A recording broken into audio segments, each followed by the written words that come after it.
taught you to hate the color of your skin? Who taught you to hate the texture of your hair? Who taught you to hate the shape of your nose and the shape of your lips? Who taught you to hate yourself from the top of your head to the soles of your feet?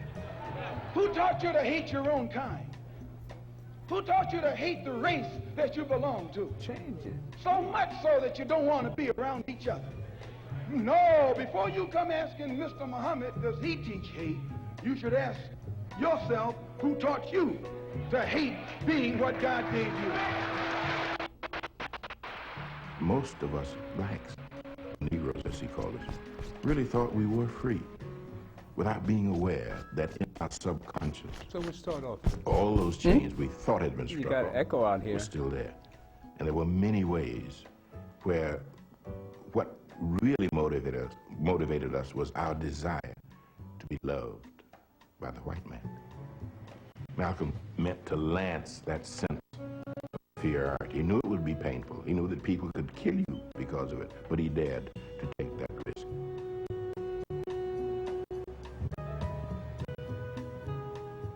He was saying something over and above that of any other leader of that day. While the other leaders were begging for entry into the house of their oppressor, he was telling you to build your own house. He expelled fear from Americans. He says, I will speak out loud what we've been thinking. And he said, you'll see. People will hear it, and they will not do anything to us necessarily, okay? But I will now speak it for the masses of people. When he said it in a very strong fashion, in this very manly fashion, in this fashion that says, I am not afraid to say what you've been thinking all these years. That's why we loved him. He said it out loud, not behind. He took over for us. Sorry about the audio on that. Seems to be my computer was off when I recorded that. Welcome to the show today, Dr. Phillip Valentine, metaphysician, healer. I call him mental healer and physical healer, and good friend of mine. Has taught us a lot about our spirituality and really some of the fallacies about religion that we all take so dear to our heart. Welcome to the show, Dr. Valentine. Thank you.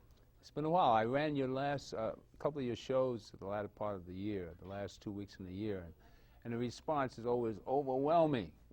When are you bringing them back? You know, a lot of comments about what you say, which is different or something that people know about and won't say, or your take on religion and what spell we're under. Matter of fact, the biggest response I got was to the metaphysical analysis of The Matrix 2, the movie, where you talked about mind control and the whole idea of what the movie had to say about.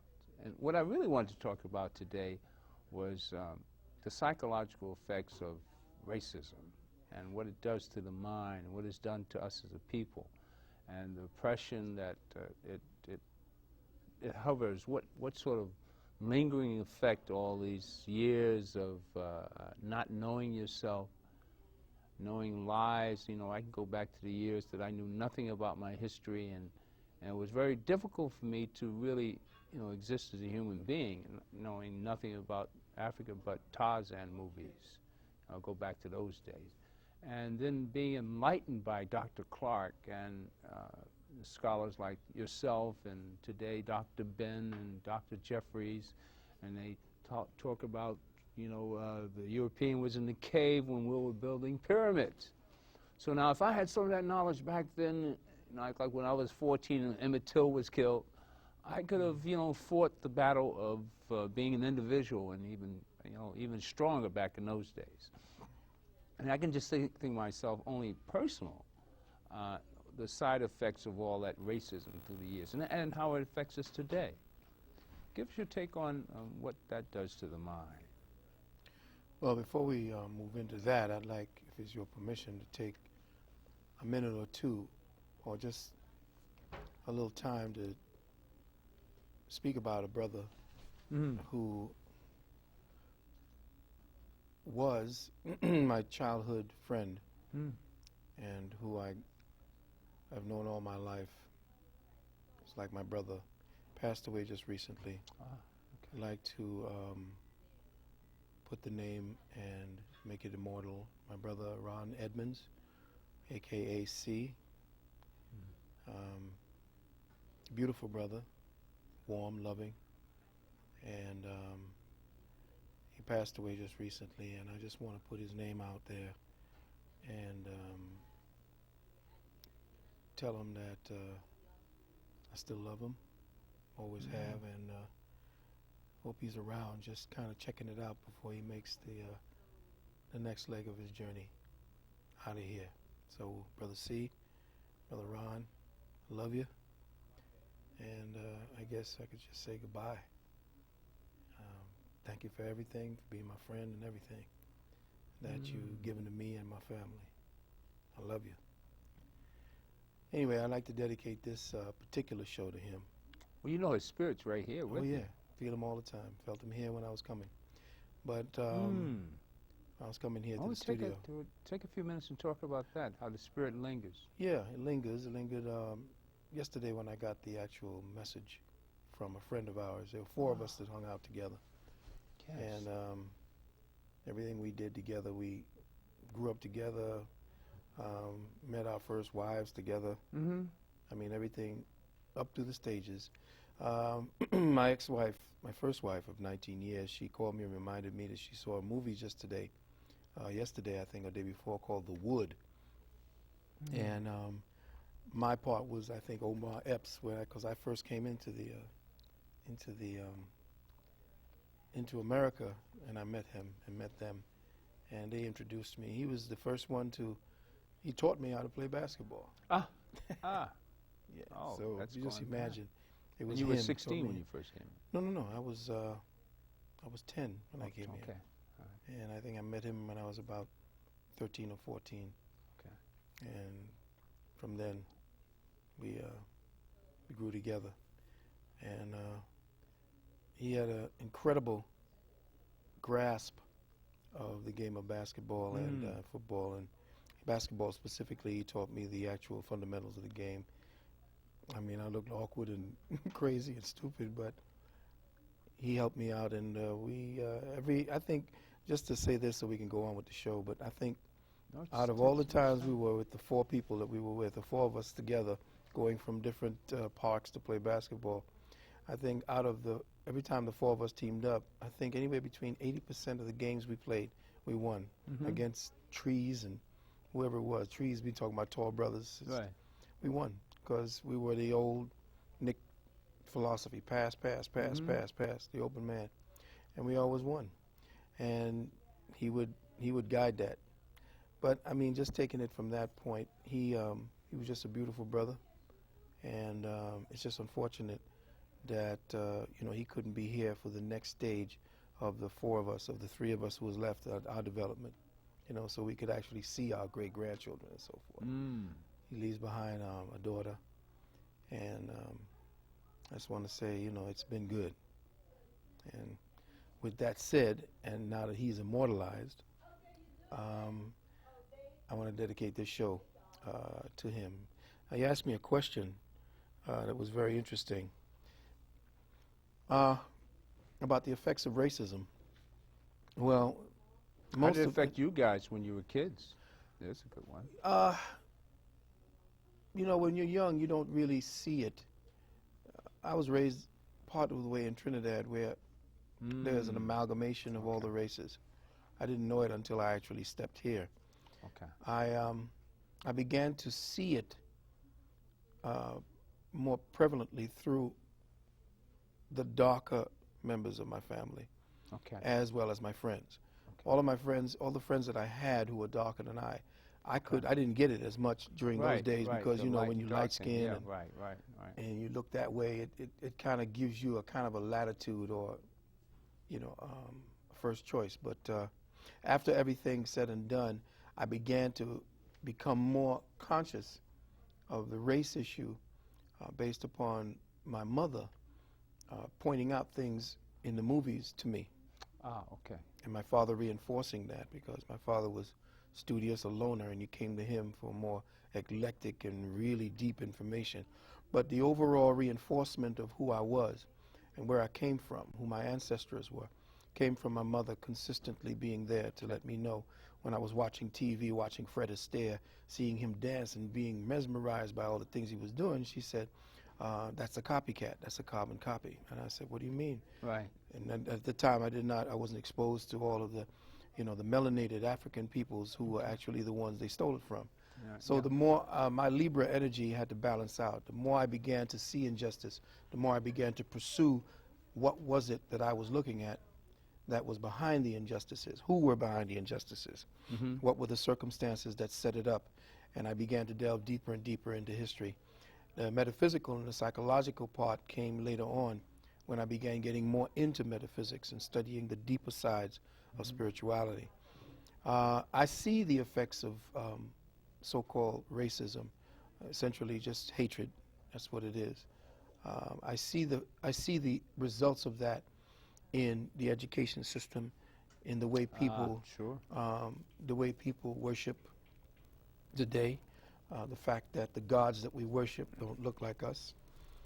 I see the effects in the way that our children view themselves, between dog and bitch.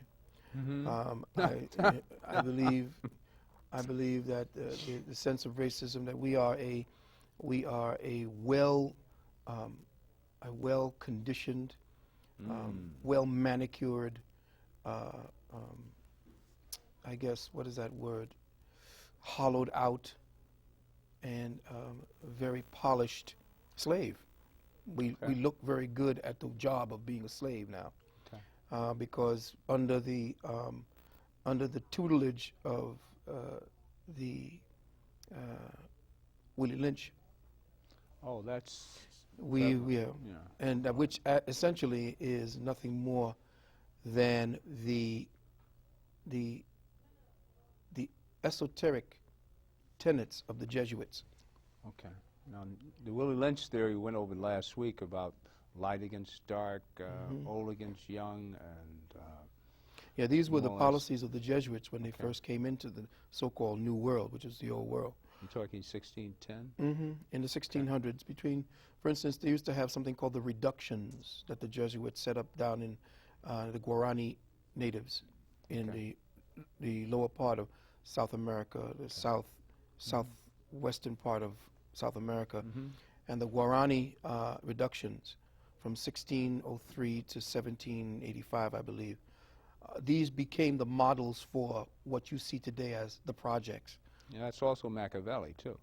Well, yeah. Okay. All of it being Jesuitical. Okay. All being the I guess the seed of that mastermind, Ignatius Loyola, whose name was Ignacio de Recalde, which was his real name. Okay. He was a Jesuit? He created the Jesuits, actually the Society of Jesus, which became euphemistically known as the Jesuits. Okay. But the Jesuits set down the precedent. Ignatius, was actually a student of the assassins who began in the East. He studied, I believe his name was Hassan, who actually put together the assassins, and which became the most powerful secret order of its time, even to the point of the Illuminati, which actually began in Afghanistan. Okay. The Illuminati started in Afghanistan? In Afghanistan. The first of the Illuminati, the first naming of the illuminated ones was in Afghanistan, which then puts together a little piece of the puzzle of why we're over there. Now, Illuminatis and Jesuits are one and the same? One and the same. One and the same? One and the same order. The one that was actually resuscitated by Adam Weishaupt, who under the Black Pope was given that information. In other words, the Black Pope, I forgot his name, I think his name was Lombardio or Lombardirio. I'll get his real name, but he was the Black Pope at the time when he commissioned Adam Weishaupt. Now, Black Pope doesn't mean complexion. No, the Black Pope essentially is the one who wears nothing but the black robes. You see a movie with what's his name? Who's the Robert De Niro? Okay. He did a movie called Black Robes. I didn't see that one. Yeah, that's one that they didn't Recent? really want to show. Yeah, no, this was a while back. Okay. And this was a story about the Jesuits going in to convert the natives, to bring them under Catholicism or Romanism at the time. Now, we're talking about the basis of the Willie Lynch theory. Well, yeah, this is where it all started, Okay. actually. This is Because where Willie it got Lynch its fruit. actually was started in 1712. Right, 1712 essentially was, you see, what happened is The through... plantation owner came over. And, Right, okay. exactly. But he came based upon the Jesuitical Oh, so he got reductions. this from the Right, Illuminati? exactly. Ah, Nobody's okay. traced it beyond Willie Lynch. Oh, Willie Lynch okay. came from the Jesuits' circle, their enclave, because in 1613, around that time, 1650, The beginnings of slavery. the beginnings of Okay. how to enslave what they received as these soft and very loving people that they met. It was very easy to overwhelm them. Because we were so full of spirit. Right, So they full were of soul. right, and they were into graciousness. They welcomed them. They welcomed the Jesuits. So the Jesuits began breaking down the people, very quickly destroying their social fabric and incorporating something that became what we are doing today as communism. In fact, the reductions, what were first called the Guarani reductions, became the template for communism and socialism, and the way they break down states and districts and cities and so forth. And what we see as projects and ghettos and so forth. That's how it actually became that. So the system of racism actually came out of the Vatican.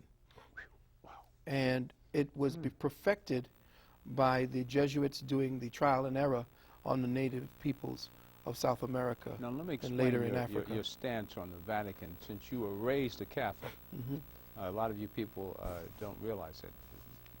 Dr. Valentine is a strong believer in God, or this concept of God, or the beginnings of a power beyond our concept or beyond our reach or knowledge. But a lot of people will say that you're anti-Christ or anti-religion. Got a lot of questions about that, but I told them, well, you're a strong believer in God, that's for sure. But just to give them a little brief understanding about your early beginnings in the Catholic Church.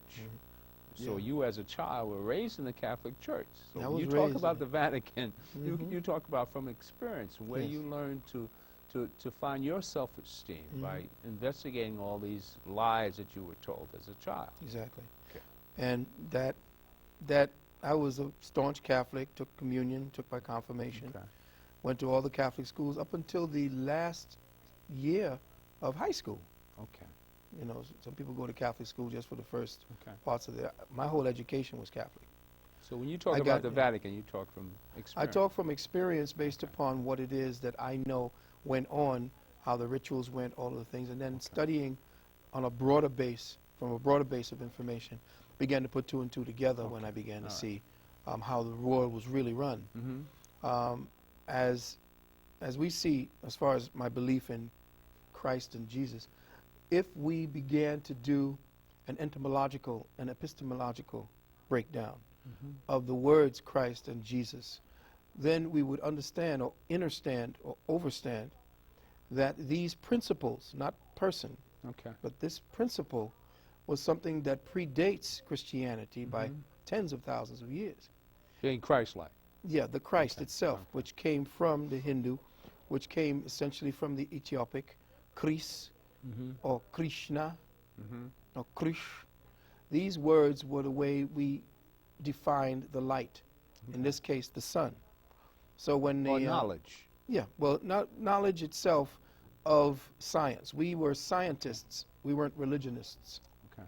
We understood and understood how the Spirit moved, and that all science was based on the Spirit. Today, you can't say that.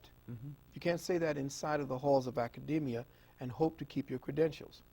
Okay. Otherwise, they'll just brand you as either or. You're either a religious fanatic or you're just a cold scientist, or pragmatic scientist.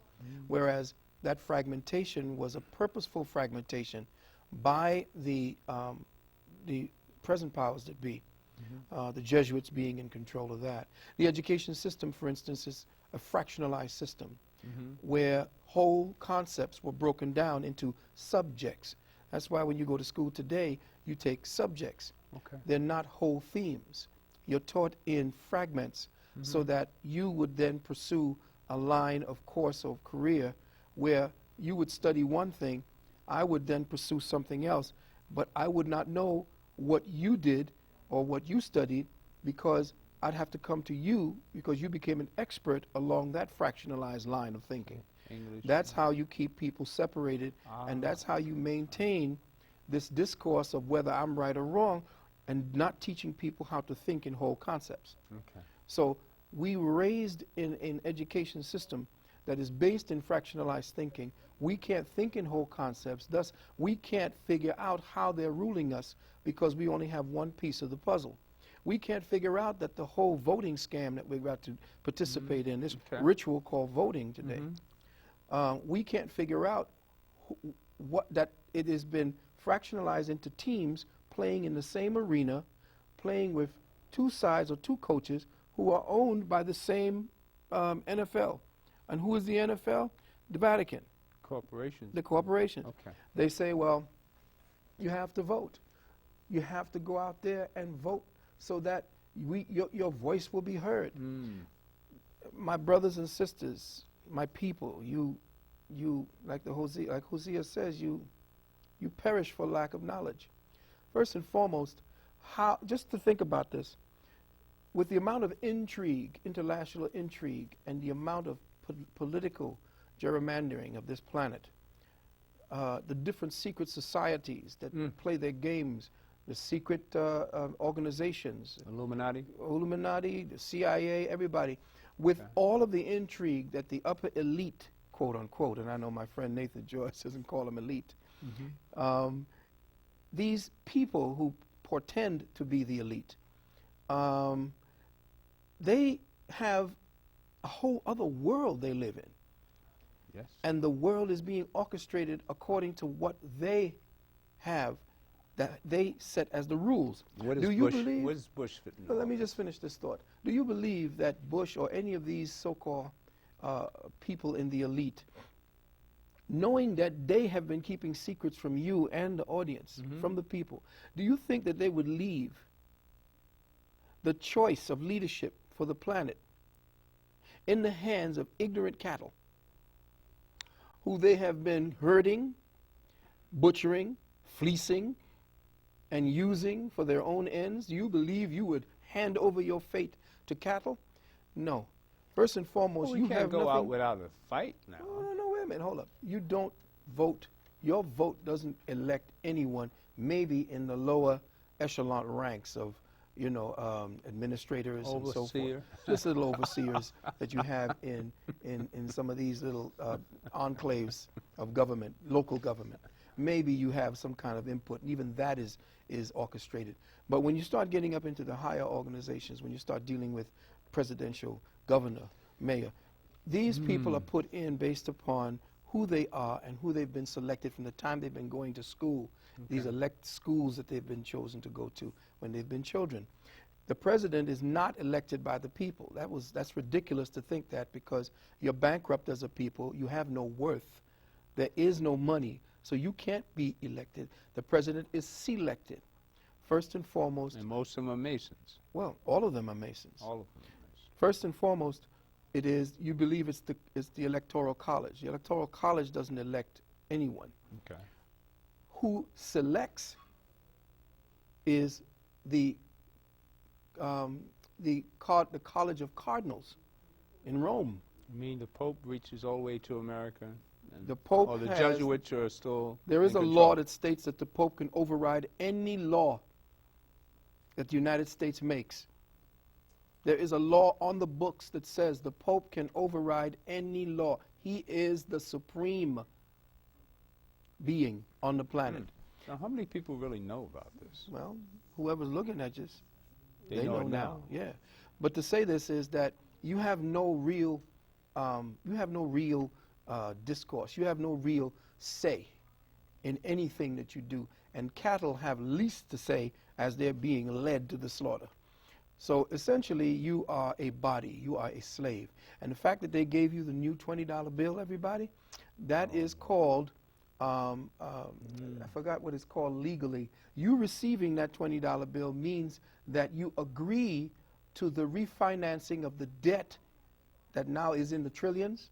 You now agree to take the cut in worth, in your worth, which means the jails will be filling up, which means your children will be put out there as cannon fodder around the world, as policemen, as the front line. United States of America now is being slowly bracketed in because sooner or later your money will not be able to be traded for any other currency, international currency, which means you're going to be self-locked in by your own currency. Well, when is all this going to end? You said today we're leaving, all these evil people were leaving the planet. No, I said a lot of the good people are leaving the planet. A lot of the good people are leaving the planet.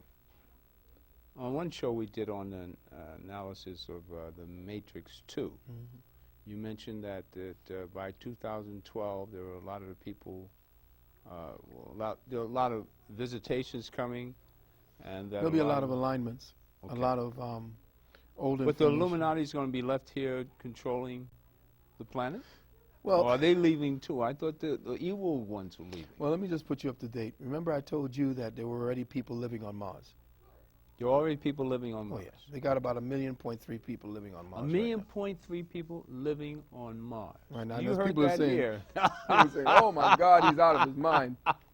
No, somebody called me and asked me if you were on crack. Yeah, spiritual crack. She wouldn't leave a phone number, though. So. Yeah, they will. A lot of people look at me and say, crazy, but you see, they actually believe that a man walked on water. Well, Hold it now, hold it. Why couldn't that They happen? believe that they took Why a couldn't rotting that? piece of flesh. Some man walked in and said, Lazarus, come forth. And they believe that. Now, these people, most of these Well, people you can raise people are from the critical dead, can't thinking. you? No, hold on now. Let's get to the reality of things. They actually believe now that some white man with a beard parted the waters. No, but we know he was Hold black. on now, hold on. Black or white, he parted waters and swallowed up all of Egypt. And I told you, I showed you what a lie that was. Okay. By the fact that one of the, I think it was the 4th plague or the 3rd plague, they wiped out all of the cattle and the horses in Egypt. Okay. And where did he get all the horses to chase the Jews?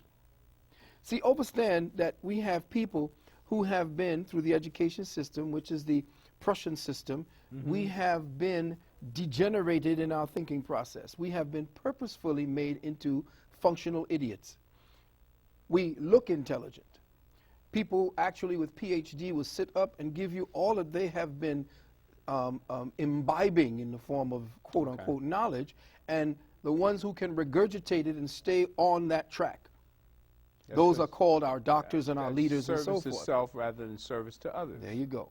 But those who are serving the course of the PhD, which is a Prussian system of education, which is an indoctrinative system of education, those are who we resurrect, or those who we sit on a pedestal. This man is a scholarly, this woman is scholarly, because what? They regurgitated crap. It didn't have anything to do with knowledge. Society has always moved forward spiritually, intellectually. Okay. When someone says no To what? The norm? to the or- norm, to okay. the way people are thinking, Okay. it is when we break away, and that is the fear. So that's what we're trying to do here. Here? Sure. Hopefully. We're hopefully trying to do that. All right. People But- come up to me all the time and say, thank you for the program here. You're passing on knowledge. You know, get them back again. We want to hear more. Well, Especially when we start talking about extraterrestrials in 2012. Well, let's give the people some. We started out talking about 1610 and the beginnings of racism and giving people background of how this is all being organized by an elite group, which still exists today. again, that word elite, you know, In kind of quotes. sticks in my craw. Yeah, Well, put it in the quotes. top 1% who are controlling everything, Yeah. which you say are the Jesuits or the Illuminatis or the Masons. Well, not the Masons. The more the Illuminatis Masons, are part of the Masons. well, the Masons were actually co-opted and taken over by the Illuminati. Okay. All right. But the Masons were actually more of an intellectual group of peoples who tried to keep the Eastern philosophies alive, Okay. and in so doing trying to maintain some higher, more progressive way of thinking about the Most High. In fact, the whole concept of the Bible, as people are reading it, if they understood the true history of the present 1611 one that became the most popular book, Okay. Which that one was that? actually written by a Rosicrucian. Actually, it was edited by a Rosicrucian. Okay. His name was Sir Francis Bacon, Sir Francis also Bacon. known as William Shakespeare Oh, wow. or Edward de Vere. That's interesting. Yes. I couldn't see. Phone call? You have a phone call up there? I didn't know you have the number up. All right, we've got a phone call. That'd be interesting. All right, let's hear what you have to say. Okay. Speak up. Hello? Hello? Yes, gentlemen. Yes. I have to know, Mars? This guy, I like him. I like what he's saying, but Mars, and the only way out, it seems like, is death for us to have any kind of satisfaction.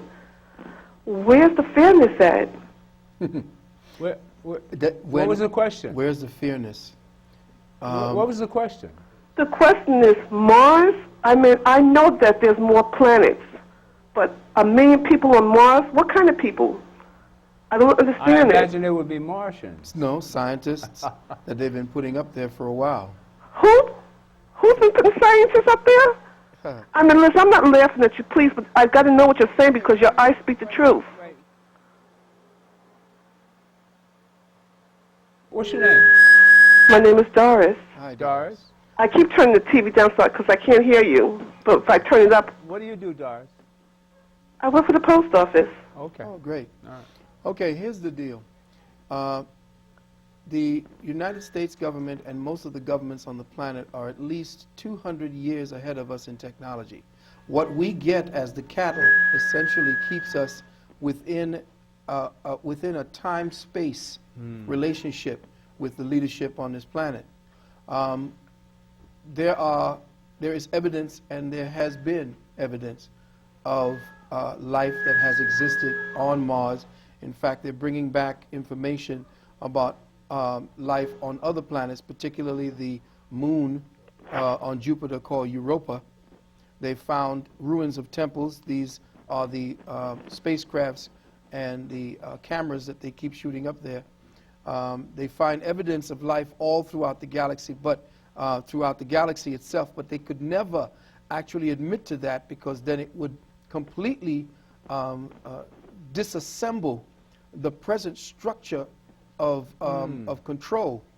When you know that life on other planets, especially around the religion of Jesus, that would completely say, well, what happened to us? Were we the special ones that he came back to save? Or who are all these Martians and so forth?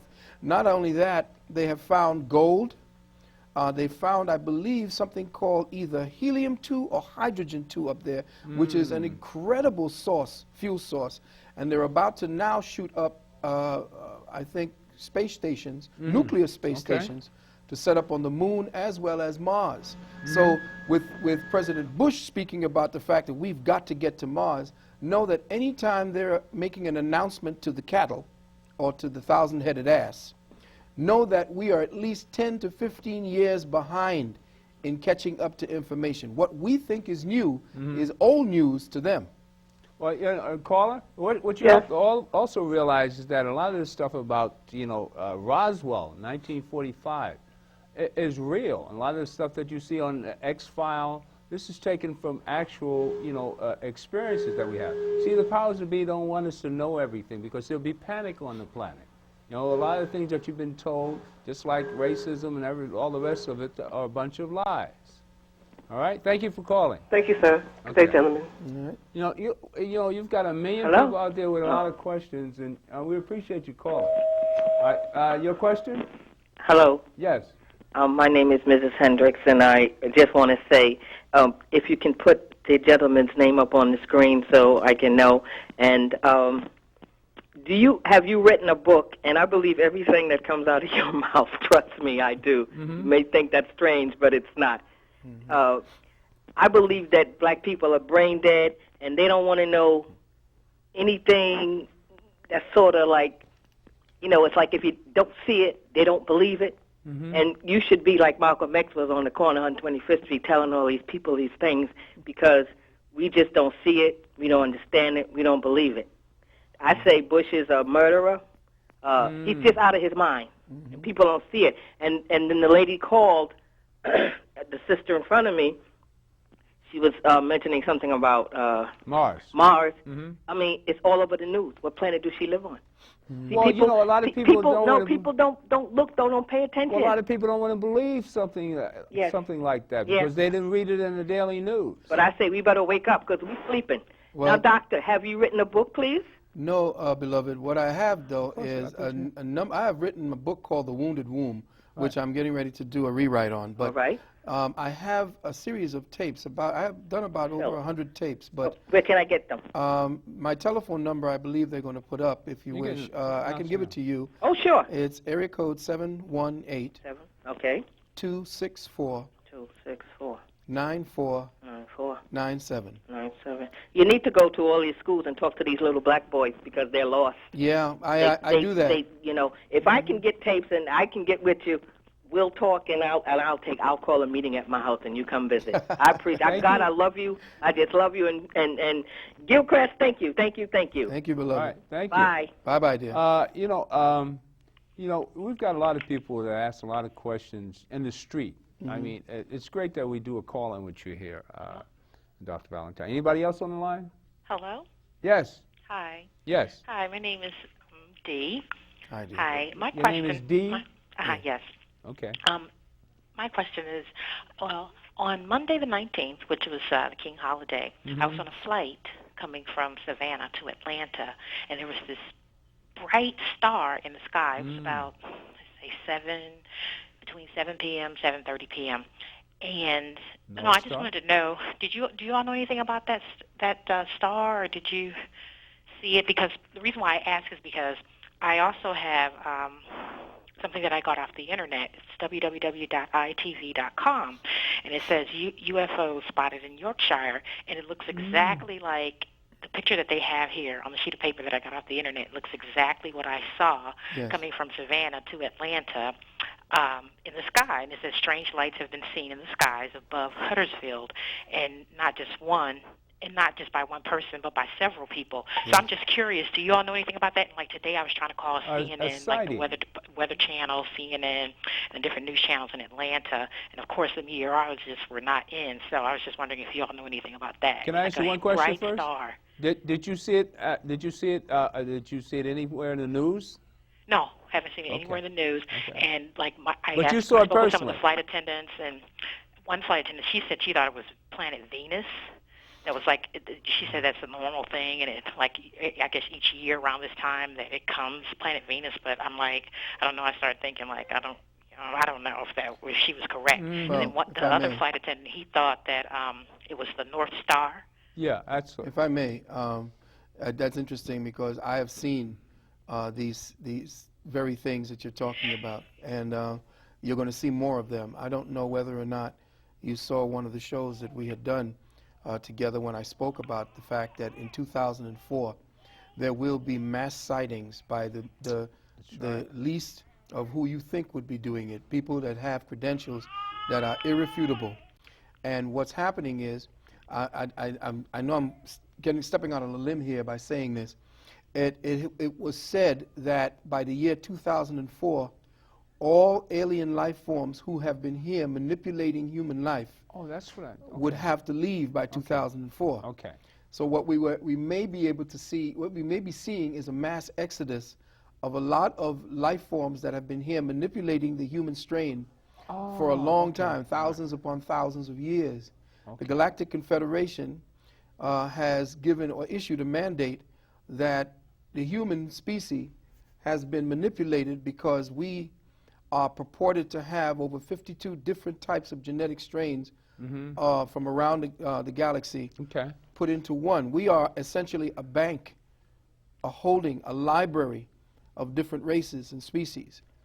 And black people in particular, or just well, mankind? the original people. Okay. The original species strain, the original consciousness template that created what we call humanity. Okay. We have within us a library that belongs to the stars. We are aliens to this planet. Yeah, I always thought that. All right? Okay. We are essentially the matter that the stars give off. Whatever we breathe in, of all the materials that the stars emanate and project to our planet, we become. Okay. So we are being moved as a whole solar system into a whole new star field, like the cornfield, like moving through a whole field of energy that we have never been subjected to before. Okay. And now we are breathing a whole atmosphere, a different atmosphere. We are living in a whole other light frequency of consciousness. Is that black matter that you said was coming Yes, the dark towards matter us? is now The dark here, matter? that they found in Rome, of all places. Okay. So now, this is now changing the infrastructure of the human.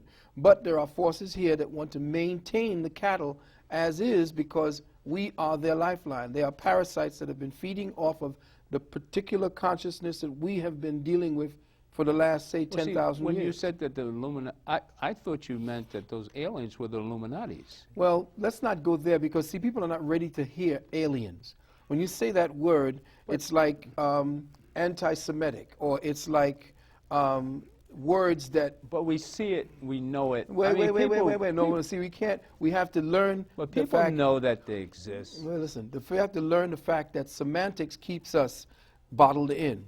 The very fact that you use... Or ancestors, okay, I'm sorry. No, semantics Okay. keep us bottled in. All right. The language we use keeps the prison intact because the brain is now functioning off of descriptions. So now those descriptions are reinforced by words. Okay. We have to know that certain words have been entrained in us by the outer society, by those who are the puppets of this society right now. They have trained us to hate words, to look at words and react, and to do what we do the way we do it, according to training, when they say it on the television.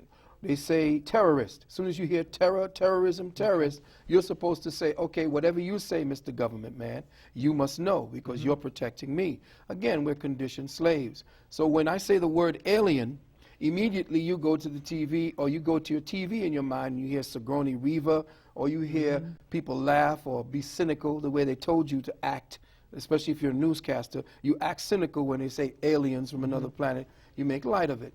But the fact of the matter is, the United States government is about 200 years ahead in technologies. They are at this present time in Groom Lake, Area 51. They have been constantly over the last 75 years, or even less, 75 years. Since Roswell. Right. They have been retrofitting and been experimenting on certain technologies. Okay. You will be seeing more activity from the HARP technology, which is HARP. High Area Auroral Research Project, which the Navy has up in Alaska, and which they're building in Russia, in Europe, and in South America. And this is the weather control modulator. Weather control. Atmospheric control modulator, which essentially is supposed to be actually an electromagnetic instrument that is about 10, 20 acres big. And this sets up a field in the ionosphere which creates a mirror so that you could bounce off a signal to be heard on the other side of the planet. Because since the planet curves, you can't send a signal to somebody around the planet. You have to bounce it off of something. So they found out in creating that mirror in the ionosphere, they can bounce messages to somebody on the other side. But they found they also can control the weather. They can create typhoons. They can create all kinds of hurricanes. They can do things that are weather modification. A movie called The Core came out, where they said they had a seismic weapon. The Russians have been experimenting on a seismic weapon for the last 20 years, where they can create earthquakes as weapons. So know that immediately you saw that Iran just got hit in one of its oldest cities, killed off 11,000 people. When? About 2 Iran. weeks ago, 3 weeks. Oh, Iran. Right, and now is not Iran the next target? Right, of course. When you start hearing about these seismic, so you have to know that they have technologies, the ability to see you from outer space. Movie just came on called Patriot Games. They can see a license plates from outer space. They can read your license plates. This technology is nothing new. Know, people, when you're listening to me, that anything they give you in the form of little gadgets, for instance, you're getting your Palm Pilot and all these cell phones. Right. This is toys compared to what they really have. They can actually listen to each other on beams of laser light. They can hear you. They don't have to tap your phones anymore. They don't have to go and stick anything into your walls, although they do. Those who have new condominiums must know that there are microphones in those bricks. Anyway, so when you're dealing with light, you can actually beam a laser light at somebody's door and hear everything they're saying. You don't even have to go next to the door. So the technology is now proceeding in line for suppression of the population. The more you begin to adapt and to the technologies that you have, and you're going to be overloaded with it this year, the more you become a slave to the technology and the less you use this, which is why children are given computers to figure out to add now, whereas you were taught to add here. In your head. Right. Why? Right. Because they want you dependent on the machinery. Right. In the old days, you had to know how to figure things out in your head. Easily. That's because you were taught how to think, not what to think. Right. Whew. Yeah, I used to be add my. I still can do it. My father was like, you give him the 10 times 25 for. Yeah. He just started rattling it off. I can still do it. Oh yeah. I can still add my head. But as we were saying, to the people who are out there, I know that everybody thinks that I'm kind of the Mad Hatter. But again, remember, you have to go back. You have to go back and look at what it is that you believe in. You walk out of your home every Sunday to go and worship. You say that how do you know? Well, you go out and worship somebody you never met. You don't know anything about who it is that wrote your Bible. You took it on face value, or from what your mother and your father and your grandparents gave you as information. You just know that God exists through Jesus Christ. You just know Jesus Christ existed. You know all of this, but you can't believe or even come to understand or research the fact that we have people already on Mars. Now that's like, oh my God, how could you believe that somebody's on Mars? Well, how could you believe somebody is ascending up to heaven as we speak? Because if he ascended up to heaven, and we don't know where heaven is, if he was ascending at the speed of light, he'd still be ascending. So 2,000 years ago, your Jesus was ascending to heaven bodily, as they told you. But here you go, ascending into heaven, and you said he left. He had Isaac and whoever with him, and they all ascended. If they ascended and they're going into heaven, did they get into a ship and go there? Or are they still ascending into heaven at the speed of light? Because at the speed of light, it'll take you like, a million years to get to the other side of the universe.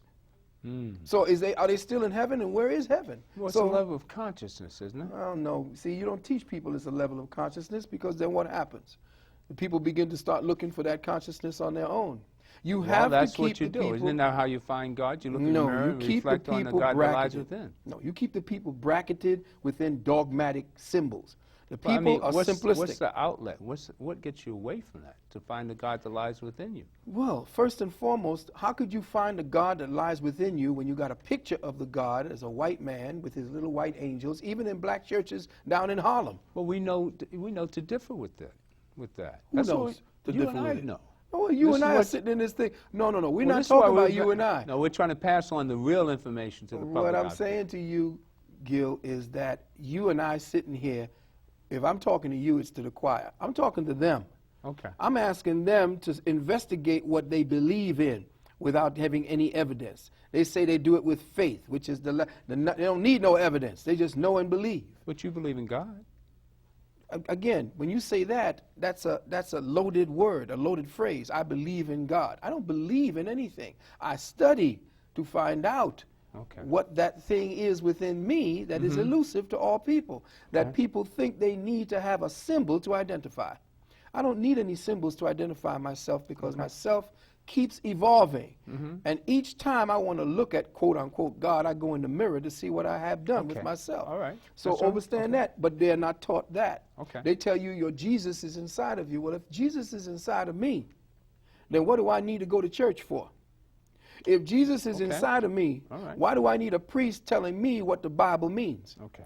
It's nonsense. It's about keeping the cattle entertained. And you have Low Blow, Creflo, Pimperdollar, who's talking about all the kind of, what do you call it? You got TD Snakes, all of them telling you, come to Jesus, And they have these monumental synagogues of Satan with the bank, with the what do you call it, machines, the money machines in the back so that you can pay up. This is ridiculous. You think this is exactly they're what pimping Jesus. This is exactly what religion is. Religion is entertainment and entertainment. It is about keeping the cattle focused on one thing, that God is outside of them. Once they find a divinity within, they don't need a church. All right. And the church becomes them. That's then right. they won't fall for no nonsense You are the in temple. politics. Okay. And that's the problem. Again, let me just say this before when I close out. Politics and the writing of laws only come about when we lose contact with our own spirituality and our own sense of self. Your own instinct for right and wrong supersedes all things because the divinity is already within you. If you don't believe the divinity is within you, you need somebody to write laws for you. But the laws, the divine laws are already in you. If you are living with that knowledge within you, you don't need to follow the laws written by man. Or those who are interpreted by a man telling you it's from God. All right. The God in me loves the God in you. Amen. Next caller, please. That sounds like a spaceship. Hello. Yeah, they're landing. Hello? Yes. Hello, caller? Hello. Yes. Hello. Caller? Yes. Hello. Yes. Hello. Hello. I cannot hear you all. We can hear you. Blue or not? We can hear you. Hello. We can hear you. Okay. Well, I will just ask my question. This is Bruce calling from Harlem. Did you hear that? Yes. Okay, good. I'm like trying to turn my television down because it's weird. I can see your mouth moving, but I can't hear you at all. Okay. Anyway, Brother Phil Valentine, Dr. Valentine, I've been following you for a while, you and Bobby Hemmett. I've been listening to you guys for a while. I have a number of your tapes, in fact, from Brother Sa Netta. If you're familiar with him, I'm sure you are. And I guess, the question that I have is, we as black people in 2004, I mean, given all that we've been through, now I have a friend that is also in the esoteric knowledge.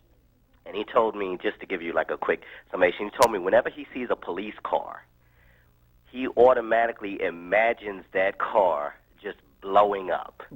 Because, this is what he imagines.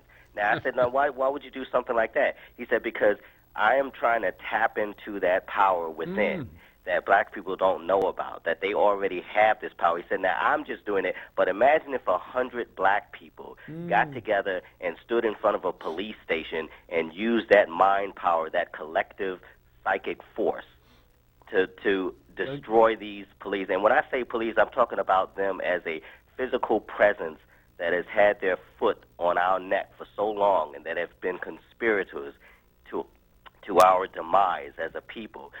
Do we have that power? Can we tap into that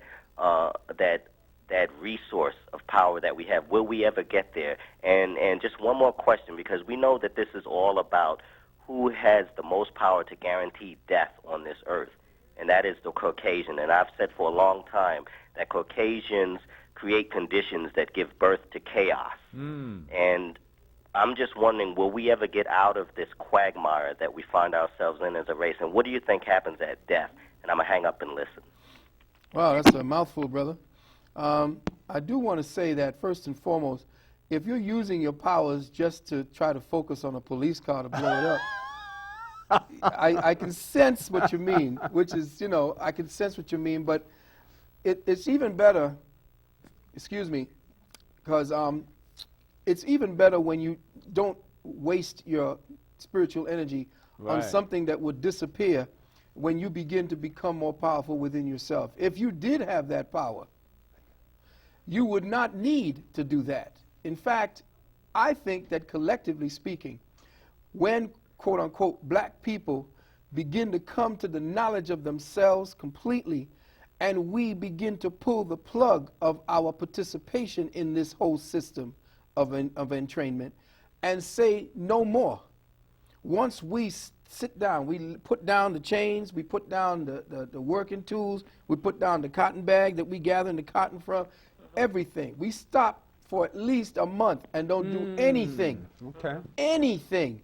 everything collapses. Okay. So that power could be focused collectively on something that is constructive rather than destructive. It's going to destroy itself, my beloved. The fact of the matter is, any power you put out of that kind will come back twice to you. That's right. So what you need to do now is to focus that kind of attention on something that will begin to grow you, and in that growth will you destroy that thing that suppresses you. Amen. Now, as far as the Caucasoid creating chaos, we know that that's been his job from the time he came here. His job is to create chaos. His job is to show you what you created when you dropped the ball. So now our attention, and I think if you had, okay, here's the deal. Attention is the number one thing that keeps us focused. If we pay attention, which is the value that we have, our consciousness, when we pay attention, we focus all of that creative mind power into the problems he tells you that you have. Until you have a serious understanding of what it takes for you to come out of the madness you're in, you cannot plan to bring yourself out of that, because your attention is where he wants it. Hating him, worrying about him, dealing with him. I read once, it ain't about him. About a man. So now when you begin to see that and you begin to pull that energy out and no longer participate and entertain that, your power no longer is being drained. Your power is no longer being sifted away. It is now being reserved and conserved for a greater purpose later on. Now, it sounds like I'm beating around the bush than coming to the point, but if you deal with your metaphysical mind, you will understand exactly what I mean. That the war is not with the gun anymore, it's with the mind. Amen. And it's where you put the mind power, where you focus it, where you concentrate it, and where you place and pay your attention. Amen. Hi, I'm just wondering. We don't have any more time. Sorry. The God in me loves the God in you. Stay tuned. Next week, have more. And Phil will be back, too. We're going to get him on his own show, matter of fact. That's what we're doing. Be a change and a better Thanks for coming. Built, and the only way it's going to be built is with extreme methods. And I, for one, will join in with anyone. Don't care what color you are, as long as you want to change this miserable condition that exists on this earth. Thank you.